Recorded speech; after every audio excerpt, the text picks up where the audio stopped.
আসসালামু আলাইকুম, সবাইকে শুভেচ্ছা।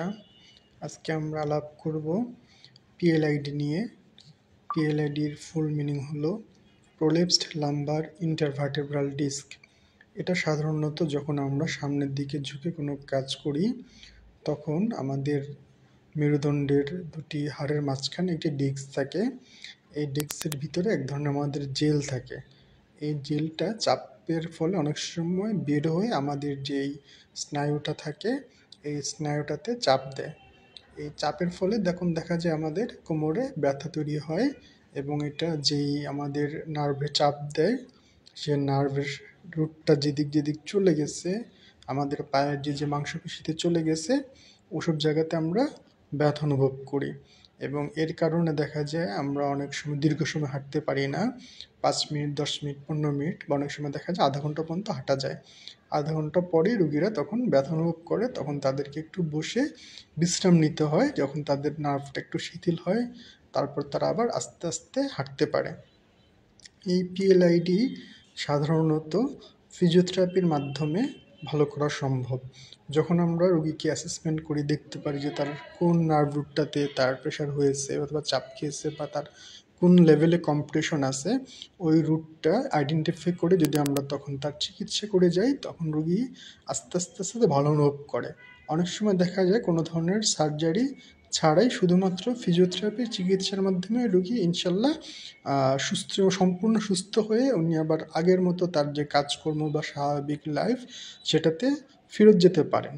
তাহলে এক্ষেত্রে আমরা যে চিকিৎসাটা করব এই চিকিৎসাটা অবশ্যই আমাদের এভিডেন্স বেসড প্র্যাকটিস এবং আমাদের যে ফিজিওথেরাপি চিকিৎসা বিষয়ক গবেষণা যেগুলো নতুন পাবলিকেশন হচ্ছে অথবা লেটেস্ট যে আমাদের চিকিৎসা প্রোটোকলগুলো আছে এর উপর ভিত্তি করে আমরা করে থাকি।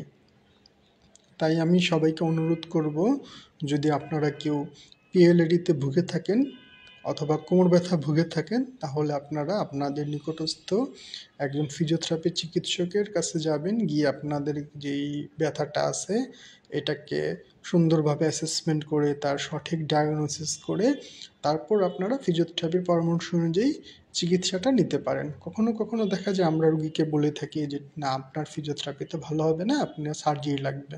তো সার্জারি কিছু ইন্ডিকেশন বা রেড ফ্ল্যাগ সাইন থাকে, যেমন এটার ভিতরে একটা হলো আপনার রুগীর আনকন্ট্রোলড পেইন, অর্থাৎ কোনো কিছুর মাধ্যমে রুগীর ব্যথা কমানো সম্ভব হচ্ছে না, তার প্রস্রাব পায়খানা সে ধরে রাখতে পারবে না। হ্যাঁ, তারপর এই ধরনের কিছু সাইন সিমটম যেগুলো দেখা দেয় তখন আর ফিজিওথেরাপিতে আসলে কাজ হয় না।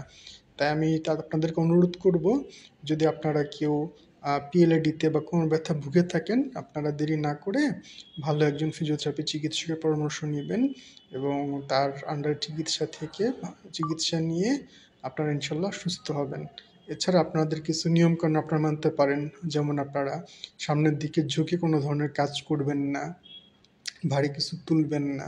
কোনো কিছু যদি তুলতে হয় তাহলে নিচে বসে যে অবজেক্টটাকে তুলবেন এটা আপনার কাছে নিয়ে আসবেন, এনে আস্তে আস্তে তোলার চেষ্টা করবেন। দীর্ঘ সময় একটানা দাঁড়িয়ে থাকবেন না, আধা ঘন্টা পর পর একটু বসবেন। যখন জার্নি করেন সেক্ষেত্রে কোমরের একটা বেল্ট ইউজ করতে পারেন আপনি, যাতে আপনার কোমরের ঝাঁকিটা কমে যায়। আপনি যদি ব্যথা অনুভব করেন তাহলে প্রয়োজনে আপনি বাসায় 10 মিনিট বা 15 মিনিট করে একটু গরম পানির তাপ দিতে পারেন আপনার কোমরে। এছাড়া আপনারা ফিজিওথেরাপি চিকিৎসকের পরামর্শ অনুযায়ী কিছু আপনার স্ট্রেচিং এক্সারসাইজ বা ব্যায়াম করতে পারেন। এতে আশা রাখি আপনি ভালো থাকবেন। সবাইকে ধন্যবাদ, ভালো থাকবেন।